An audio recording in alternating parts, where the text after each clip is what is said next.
ஒரு கவர்மெண்ட் ஸ்கூல்ல டர்ஃப் பார்த்திருக்கீங்களா? 7 கோடி ரூபாய் செலவு பண்ணி ஒரு நார்மல் கவர்மெண்ட் ஸ்கூலை ஒரு இன்டர்நேஷனல் லெவல் சிபிஎஸ்இ ஸ்கூல் மாதிரி மாத்திருக்காங்க. கவர்மெண்ட் ஸ்கூலை பொறுத்தளவுக்கு பாத்ரூம் வசதி கண்டிப்பா நீட்டா இருக்காது. இந்த ஸ்கூல்ல பாத்ரூமை ஹைஜீனிக்கா பண்ணிருக்காங்க. இந்த ஸ்கூல்ல பாத்தீங்கன்னா கிட்டத்தட்ட ஏராளமான மரங்கள் இருக்குது. எந்த மரத்தையும் நம்ம டிஸ்டர்ப் பண்ணக்கூடாது, நம்ம வெட்டக்கூடாதுன்ற ஒரே நோக்கத்தோட நம்ம ஆர்கிடெக்சரல் டிசைனையே அதுக்கு ஏத்த மாதிரி நம்ம மாத்திருக்கோம். Computer lab, digital smart class room, science laboratory, students நல்ல தண்ணி குடிக்கிறதுக்கு ட்ரிங்கிங் வாட்டர் ஃபெசிலிட்டி, 3000 ஸ்கொயர் ஃபீட்ல மல்டி ஸ்போர்ட்ஸ் டர்ஃப், குழந்தைங்க மண்ணு தரையில உட்கார்ந்து சாப்பிடாம இருக்க dining area, decorations, landscaping, 24x7 CCTV சர்வேலன்ஸ்னு நிறைய விஷயங்கள் இந்த ஸ்கூல்ல பண்ணிருக்காங்க.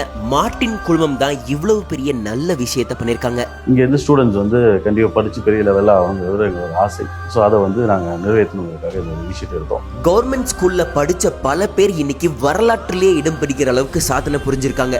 இந்த மாதிரி எல்லா கவர்மெண்ட் ஸ்கூலும் தரம் உயர்த்தப்பட்டுச்சுன்னா எல்லா மாணவர்களுக்கும் தரமான கல்வி கிடைக்கிறதுக்கு உதவியா இருக்கும்.